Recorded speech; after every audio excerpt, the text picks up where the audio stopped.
Noi conteggiamo qualcosa di più importante che questo Udinese Club San Daniele del Friuli, la zebretta del Friuli. Veramente è stata una serata piacevole, simpatica e abbiamo dimostrato che possiamo divertirci con poco. E veramente la gente del club ha risposto e ci fa un grande piacere poter festeggiare il compleanno assieme a tutti questi soci. Ecco, San Daniele non è che da 2 anni ha un club, è una novità, una cosa importante questa però. Sì, allora a San Daniele il club esisteva già proprio qui alla Zebretta, si parla di 15 anni fa, dopodiché è subentrato un altro club che ha durato solo 1 o 2 anni e da quando siamo nati noi prima mancava da 11 anni il club a San Daniele, quindi c'era la voglia di vivere queste emozioni bianconere qui a San Daniele e abbiamo avuto la possibilità di fare il club e stiamo raccogliendo bei risultati. Da quanti tesserati siete?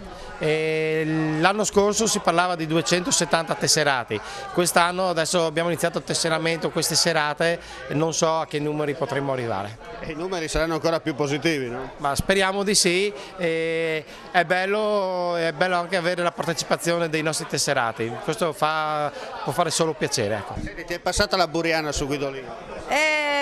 Insomma, io lo difendo sempre perché secondo me cioè lui ha dato tanto a Udine, sta dando tanto e lui ci soffre davvero.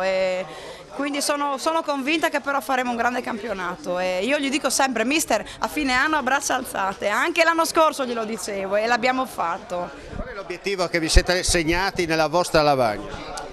Obiettivo? Beh, fare trasferte come quelle che stiamo facendo sempre quando si va via, noi ci divertiamo sempre al di là del risultato, è una verità, perché abbiamo dei mattacchioni con noi che ci fanno sbaccanare, ecco, uno di questi è questo qua, però ci divertiamo, stiamo bene, ridiamo, è veramente un toccasano per la salute, si sta bene, quindi l'obiettivo è fare più trasferte possibili e voler bene all'Udinese sempre.